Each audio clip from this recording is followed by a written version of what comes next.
نحمده ونصلي على رسوله الكريم اما بعد فاعوذ بالله من الشيطان الرجيم بسم الله الرحمن الرحیم۔ اللہ تبارک و تعالی نے دو مقامات ایسے بنائے ہیں جس میں ہر بندے کو جانا پڑے گا۔ وہ کون کون سے ہیں؟ جنت اور دوزخ۔ جو شخص نیک اعمال کرے گا وہ جنت میں جائے گا، جو برے اعمال کرے گا یقیناً ہی وہ دوزخ میں جائے گا۔ جنت اور دوزخ وہ مقامات ہیں جن کے ناموں سے اہل اسلام اپنے بچپن ہی سے روشناس ہو جاتے ہیں، پھر جوں سن شعور کو پہنچتے ہیں ان میں اصول جنت اصول دوزخ سے بچنے کی خواہش پیدا ہونے لگتی ہے۔ جیسا کہ جنت کے حصول کے لیے نیک اعمال اور اللہ کے رسول صلی اللہ تعالی علیہ وسلم کی اطاعت، حقوق اور حقوق العباد کی ادائیگی لازم الامور ہو جاتی ہے۔ بزرگان دین اور اسلام نے اپنی تعلیمات میں انہی امور پر ہمیشہ بہت ہی زیادہ زور دیا ہے، جبکہ دوزخ سے بچنے کے لیے بہت سے امور ہیں۔ وہ یہ کہ جن سے بچنا ہمیں لازمی ہے: شراب نوشی، زنا کرنا، جوا کھیلنا، چغل خوری کرنا، بخل کرنا، فساد پیدا کرنا، قتل و غارت کر دینا، حرام کھانا، اور بھی بہت سارے ہیں۔ میں عرض کرتا چلوں، بارہا یہ سننے کو ملتا ہے، بعض اصحاب یہ فرماتے ہیں کہ اللہ پاک بخشنے والا ہے، بڑے سے بڑے گناہ کو بخش دیتا ہے، بخش دے گا۔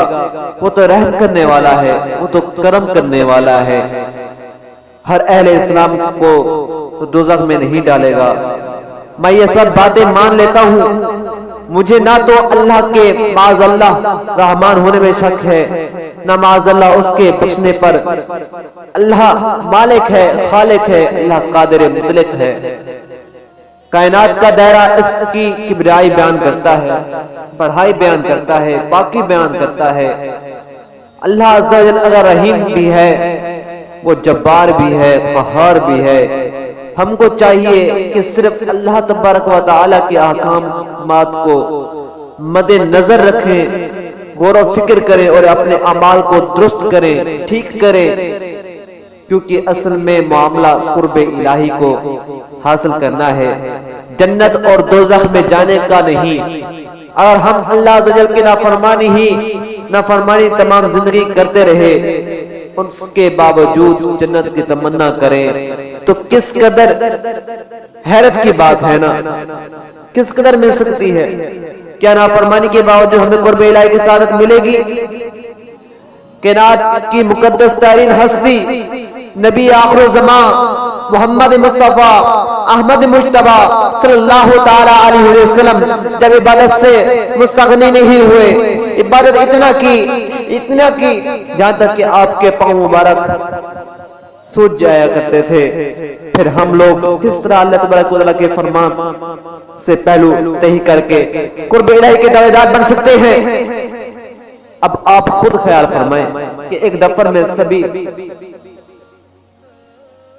اپنے سے بڑے افسر کی تعظیم محض اس لیے کرتا ہے کہ اس کی ملازمت نہ چلی جائے، کہ ملازمت سے نکال نہ دے، پھر ان کی ترقی نہ رک جائے، مگر ہم لوگ اس چھوٹی سی مساجد کا رخ نہیں کر پاتے، ہم عبادت کی طرف رخ نہیں کر پاتے، عبادت کے لیے نہیں جا پاتے۔ ہمیں قطعی ڈر نہیں محسوس ہوتا کہ سب افسروں کا مالک ہم کو کیا حکم دے رہا ہے۔ ہمیں کبھی یہ خیال دامن گیر نہیں ہوا کہ اس کی نافرمانی کر کے ہمیں کس قسم کی فائدہ حاصل ہوتا ہے، بلکہ اگر غور کیا جائے تو سراسر نقصان ہی نقصان ہے۔ ان سب نافرمانی کے باوجود ہمیں یہ یقین ہے کہ اللہ تبارک و تعالیٰ اپنی شان رحمی کے صدقے ہمیں جنت کے باغوں میں بلا روک بھیج دے گا۔ کیا کبھی ہم نے یہ بھی سوچا ہے کہ دنیا کا افسر اگر ہماری اچھی کارکردگی کے باوجود چھوٹی سی بات پر خفا ہو کر پھر دفتر میں ذلیل و خوار کر دیتا ہے تو وہ مالک و مختار ہماری غلیظ کرتوتوں کی وجہ سے کس طرح درگزر فرماتا ہے؟ اللہ تبارک و تعالیٰ فرماتا ہے زنا نہیں کرنا، اور زنا کرو گے تو اس کی سزا یہ ہے تمہیں سنسار کر دیا جائے گا، تمہیں پتھر مار دیے جائیں گے۔ مگر ہم لوگ چوری چھپے زنا بھی کر دیتے ہیں، دنیا کی سزا سے بھی بچتے ہیں اور معاشرے میں بھی باعزت مقام بھی حاصل کر لیتے ہیں، لیکن اس کے باوجود یہ بھی خیال کرتے ہیں کہ اللہ تبارک و تعالیٰ بخشنے والا ہے، ہماری ان شرمناک حرکتوں کی وجہ سے بھی وہ ہم پر عتاب نازل نہیں کرے گا بلکہ ہمیں جنت کی نعمتوں سے نوازے گا۔ حیرت ہوتی ہے مجھے اس قدر لاپرواہی پر۔ دنیاوی افسر تو رات دن ہمارے اعصاب پر سوار ہے، ہمارے اوپر سوار ہے، مگر اللہ تبارک و تعالیٰ کی نافرمانی ہم بڑی دلیری سے کرتے ہیں۔ افسر ہمیں کہیں کسی ملازم نے دفتری اوقات میں سگریٹ نوشی نہیں کرتا تو ہم پورے دفتر اوقات میں ایک سگریٹ بھی ہاتھ نہیں پکڑتے، ایک سگریٹ بھی نہیں پیتے۔ دفتر جب بند ہوتا ہے اس کے بعد ہی سگریٹ پیتے ہیں، مگر اللہ تبارک و تعالیٰ کے احکامات کو کبھی ایک افسر جتنی بھی اہمیت نہیں دی۔ حالانکہ اللہ تبارک و تعالیٰ نے فرمایا برادری کے صلے میں جنتوں کا وعدہ فرمایا، یعنی ایک آدھ جنت کا نہیں بلکہ جنتوں کا، اور اللہ تبارک و تعالیٰ کا حکم اٹل ہے، وہ فرماتا ہے اللہ کا وعدہ ہر حال میں پورا ہوتا ہے۔ جب ہم نافرمانیاں کرتے ہیں تو ہم اس ارشاد باری تعالیٰ کو قطعاً فراموش کر ڈالتے ہیں۔ واللہ شدید العقاب، اور اللہ کی پکڑ بڑی سخت ہے۔ ہمیں کسی طرح کا بھی خوف محسوس نہیں ہوتا کہ جب ہم اللہ تبارک و تعالیٰ کی پکڑ میں آئیں گے تو کون ہے جو ہمیں اس کی پکڑ سے آزاد کرے گا، کیونکہ وہ خالق ہے، باقی سب مخلوق کا کوئی بھی نہیں جو اس کے ادنا سے ادنا حکم سے بھی سرتابی کی جسارت کر سکے۔ کیا کوئی ہے جو ابلیس جتنی عبادت کر کے دکھائے؟ کہ کوئی ہے جو ابلیس جیسی قربت الہی حاصل کرے؟ مگر ان تمام تر عبادت و یزاد اور فرما برداری کے باوجود ایک حکم کی تکمیل نہ کر سکا۔ پاداش میں قیامت تک اور مابعد قیامت اور قرب الہی سے محروم ہو گیا۔ کیا وہ اللہ سے واقف نہ تھا؟ کیا اس کو یہ معلوم نہیں تھا کہ اللہ عز و جل غفور و رحیم ہے؟ ہاں اس کو معلوم تھا اللہ کی شان رحیمی بھی ہے اور کریمی بھی ہے، مگر وہ یہ بھول گیا تھا کہ اللہ جبار بھی ہے، اللہ قہار بھی ہے۔ اس کے ذہن سے یہ محو ہو گیا تھا کہ واللہ شدید العقاب، یہ بات اس کو اس وقت یاد آئی ہوگی جب وہ پکڑ میں آ چکا ہوگا، مگر کوئی ایسا نہ ہو جو ابلیس کو اللہ کی پکڑ سے آزاد کروا سکے۔ ہر دور میں ابلیس کو لعین کہا گیا، ہر دور میں اس پر لعنت کی گئی، مگر افسوس، 100 کروڑ افسوس کہ ہم نے ابلیس کے واقعات کو سن بھی لیا، سبق حاصل کر بھی لیا، بلکہ اس جیسے اعمال کو اپنا شعار بنائے رکھا۔ حالانکہ کلام شریف میں لاتعداد مقام پر اللہ تبارک و تعالیٰ نے اپنے بندوں کو خبردار فرمایا۔ ذرا ملاحظہ تو کیجئے، اللہ تبارک و تعالیٰ قرآن پاک میں ارشاد فرماتے ہیں اللہ نے خوشخبری دینے اور ڈرانے والے پیغمبروں کو بھیجا تاکہ پیغمبروں کے بعد لوگوں کو اللہ کے خلاف کوئی حجت باقی نہ رہے۔ دوسری آیت، اگر اس سے پہلے ہم ان کو عذاب میں ہلاک کر دیتے تو قیامت کے دن وہ کہتے کہ پروردگار تو نے ہماری طرف پیغمبر کیوں نہیں بھیجا؟ ذل و رسوا ہونے سے پہلے ہم تیرے احکام کی اتباع کر لیتے۔ بنی اسرائیل میں اللہ تبارک و تعالیٰ نے ارشاد فرمایا بغیر پیغمبر کو بھیجے ہم عذاب نہیں دیا کرتے۔ اس جیسی اللہ تبارک و تعالیٰ نے بہت ساری آیات مبارکہ نازل فرمائی ہیں۔ سورۃ احزاب میں اللہ تبارک و تعالیٰ ارشاد فرماتے ہیں اے ایمان والو اللہ سے ڈرتے رہو اور سچی بات کہو۔ سورۃ المؤمنون میں اللہ تبارک و تعالیٰ ارشاد فرماتے ہیں کیا تم یہ خیال کرتے ہو کہ ہم نے تمہیں بیکار پیدا کیا اور تمہیں لوٹ کر واپس نہیں لایا جائے گا؟ سورۃ اعراف میں فرماتے ہیں کیا انسان یہ خیال کرتے ہیں کہ اس کو یوں ہی بیکار چھوڑ دیا جائے گا؟ کیا بستیوں والوں کو ڈرایا نہیں جائے گا؟ رات کو سوتے ہیں ہمارا عذاب ان پر آ پہنچا، یا بستیوں والوں پر وہ اس بات سے بے خوف ہے کہ ہمارا خوف ہمارا عذاب دن چھڑے ان پر آ پہنچے جبکہ وہ کھیلتے ہوں۔ ان آیات بینات کا ان لوگوں کے پاس کیا جواب ہے جو گناہوں سے طیب ہونے کی باوجود اللہ کے کرم اور رحم کی امید پر گناہ کیے جاتے ہیں، حالانکہ ان کے اعمال اللہ تبارک و تعالیٰ کے احکامات کے بالکل خلاف ہوتے ہیں۔ چاہیے تو یہ کہ ان ناپاک نفسانی خواہشات سے چھٹکارا حاصل کیا جائے جو دنیا و آخرت میں انسان کو دکھ پہنچانے کا باعث ہوگی، اور جن اعمال بد کے عوض دوزخ کی آگ ملے گی، دوزخ کے سانپ دوزخ اس کو نوچے گی، دوزخ کے کیڑے مکوڑے دوزخ کی انسان غذا بنیں گے، جبکہ اللہ سے ڈرنے والے مخلوق اللہ تبارک و تعالیٰ کی فرمان برداری کرنے والے وہ واحد راستہ ہے نجات کا۔ اللہ تبارک و تعالیٰ ارشاد فرماتے ہیں جو اللہ سے ڈرتا ہے اللہ اس کے لیے نکاس کا راستہ پیدا فرما دیتا ہے اور ایسی جگہ سے اس کو رزق عطا فرما دیتا ہے جو اس کے وہم و گمان میں بھی نہیں ہوتا۔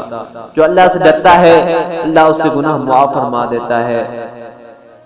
سورۃ حدید میں ارشاد فرماتے ہیں اے انسان مجھے تیرے اس مالک کریم کے متعلق کس چیز نے فریم دے رکھا ہے جس نے تجھے بنایا اور ٹھیک کیا اور درست کیا؟ کیا ابھی اہل ایمان کے لیے وقت نہیں آیا کہ ان کے لیے دل کی اللہ کی یاد سے دل نرم پڑ جائے؟ اللہ رب العزت نے دو طبقات سے ہی وعدے فرمائے، یعنی اہل جنت کے ساتھ بھی اور اہل دوزخ کے ساتھ بھی۔ اہل جنت کے ساتھ کے باغات میوے حوروں کے وعدے فرمائے اور دوزخ کو شدید عذاب کا وعدہ فرمایا۔ یہ کس جگہ ارشاد نہیں فرمایا کہ تم دل کھول کر گناہ کرو میں تمہیں بخش دوں گا؟ دوزخ ایک حقیقت ہے، اس سے انکار کفر ہے، اور دوزخ بنانے کی غرض و غایت ہی یہ ہے کہ گناہ گاروں کو ڈرایا جائے۔ اسی طرح جنت بھی ایک حقیقت ہے، جنہوں نے نیک اعمال اور صالح اعمال کیے، دنیاوی عیش پرستی چھوڑی، محض اللہ تبارک و تعالیٰ کی وجہ سے نیک اعمال کیے، وہی لوگ جنت الفردوس میں اللہ کے قرب کو حاصل کریں گے، کیونکہ ان کے سبھی امور احکامات الہی کے تابع ہیں۔ اللہ تبارک و تعالیٰ سورۃ دہر میں ارشاد فرماتے ہیں اللہ نے اس دن کی خرابی سے ان کو بچا لیا اور ان کے سامنے تازگی اور سرور لایا، اور صبر رکھنے کی عوض ان کو جنت اور ریشمی لباس عنایت فرمائے۔ لازمی بات ہے کہ جنت کسی کو اتفاقی یا حادثی طور پر نہیں مل سکتی، اس کے لیے پوری زندگی اعمال سے، زندگی نیکیوں سے، اچھے اچھے کام کرنے سے ملے گی، بد اعمال سے بچنا پڑے گا، خواہشات نفسانی کی شدت پر صبر کرنا پڑے گا، پھر کہیں انسان کو قرب الہی نصیب ہوتا ہے۔ جو لوگ دنیا میں خوبصورت عورتوں سے بچتے ہیں یعنی زنا نہیں کرتے، اللہ تبارک و تعالیٰ ان کو جنت میں حوروں سے نوازے گا۔ سورہ رحمان میں اللہ تبارک و تعالیٰ ارشاد فرماتے ہیں حوریں جن کو ان جنتیوں سے قبل کسی انسان یا جن نے ہاتھ بھی نہیں لگایا، اللہ تبارک و تعالیٰ فرماتے ہیں ہم اچھے اعمال کا بدلہ اس طرح یاد کرتے ہیں جنہیں دنیا میں شراب کو ہاتھ نہیں لگایا ہوگا۔ جنت میں وہ شراب طہور پئیں گے، اور جنہوں نے دنیا میں شباب میں زندگی گزار دی ان کو عذاب میں خون آلودہ اور زخموں کا دھون پلایا جائے گا۔ جو دنیا میں غیر عورتوں کے جسموں سے کھیلتے ہیں ان کے اپنے جسم دوزخ کی آگ میں گل سڑ جائیں گے، ان کو گلنے سڑنے کے بعد ایک مرتبہ پھر کھالیں عطا کی جائیں گی۔ میں کہتا ہوں یہ دنیا عارضی ہے، چند روز زندگی ہے۔ اگر ہم اپنے ماضی کی طرف خیال کر کے 10-20 برس قبل کی بات ہی تو کوئی کل کی بات معلوم ہوتی ہے، یعنی ہم کسی ایک لمحے کو بھی محفوظ نہیں کر سکتے، جبکہ قیامت زندگی دائمی ہے، پھر نہ تو کوئی مرے گا نہ کوئی پیدا ہوگا، اعمال بد کا بدلہ ضرور ملے گا۔ اللہ تبارک و تعالیٰ کی حدود سے تجاوز کرنے والے کسی طرح بھی عذاب الہی سے بچ نہیں سکتے۔ اللہ بے نیاز ہے، مگر اس کی نافرمانی سے اس کا عذاب ضرور نازل ہوتا ہے۔ اللہ تبارک و تعالیٰ سورہ اعراف میں فرماتے ہیں، اہل تقویٰ کو جب کوئی شیطان وسوسہ چھوتا ہے، وسوسہ دیتا ہے تو وہ اس عبرت سے حاصل کرتے ہیں، وسوسہ کو سمجھ جاتے ہیں اور اس کی حقیقت نہیں خیال کرتے۔ اللہ تبارک و تعالیٰ کی یاد ہی ایک ایسی چیز ہے جس سے دلوں کو نئی زندگی حاصل ہوتی ہے، دلوں پر پڑا ہوا پردہ تاریکی زنگ غفلت دور ہو جاتی ہے، بے چین دلوں کو قرار مل جاتا ہے۔ یاد الہی پرہیزگاری کی کنجی ہے، ترک حرام اور تقوی آخرت کا دروازہ ہے۔ بالکل اسی طرح جس طرح خواہش نفس دنیا کا دروازہ ہے۔ یقینی بات ہے کہ اللہ کو ہر وقت یاد کرنے سے آدمی متقی بن جاتا ہے، کیونکہ جب وہ اللہ کو یاد کرتا ہے تو اس کے ذہن میں غلط خیالات اپنی جگہ پیدا نہیں ہوتے، وہ کم بولے گا، زیادہ وقت یاد الہی میں گزارے گا۔ ہمیں چاہیے کہ اللہ کریم کے ناموں کو ورد زبان رکھیں تاکہ مسلسل ہم پر رحم کیا جائے اور ہمیں سکون قلب میسر ہو، کیونکہ اللہ تبارک و تعالیٰ عزت و تعظیم کے لائق ہے۔ جب کچھ بھی نہیں تھا تو میرے اللہ تبارک و تعالیٰ تھے، جب کچھ بھی نہ ہوگا تب بھی اللہ تبارک و تعالیٰ ہوں گے، نہ اس سے پہلے کچھ تھا نہ اس کے بعد کچھ ہوگا، اسی کی بادشاہت ہے، اسی کی بادشاہ رہے گی، کسی میں اس کی ہم سفری نہیں، ہم سری نہیں، جرات اور طاقت نہیں۔ اللہ پاک کے مقابلے کی جسارت تو بڑے دور کی بات ہے، اس کی تعریف بھی کسی بشر سے ممکن نہیں، وہ تو سب تعریفوں سے بلند و بالا ہے۔ اللہ تبارک و تعالیٰ سورہ لقمان میں ارشاد فرماتے ہیں، زمین میں جتنے درخت ہیں اگر قلم بنا دیے جائیں، سارے کے سارے سمندروں کو سیاہی بنا دی جائے اور اس میں 7 سمندر مزید اور ملا دیے جائیں، تب بھی اللہ تبارک و تعالیٰ کی تعریفی کلمات ختم نہ ہوں گے۔ یہ تھی اللہ اکبر جنت اور دوزخ کا تذکرہ۔ اللہ تبارک و تعالیٰ سے دعا ہے کہ ہمیں جنت الفردوس میں اعلیٰ تو اعلیٰ مقام عطا فرمائے، اور جنت سے ہم پناہ مانگتے ہیں۔ اللہ تبارک و تعالیٰ ہمیں اللہ تبارک و تعالیٰ ہمیں جنت الفردوس میں اعلیٰ تو اعلیٰ مقام عطا فرمائے۔ اللہ تبارک و تعالیٰ ہمیں جہنم سے محفوظ فرمائے۔ وآخر دعواہم ان الحمدللہ رب العالمین۔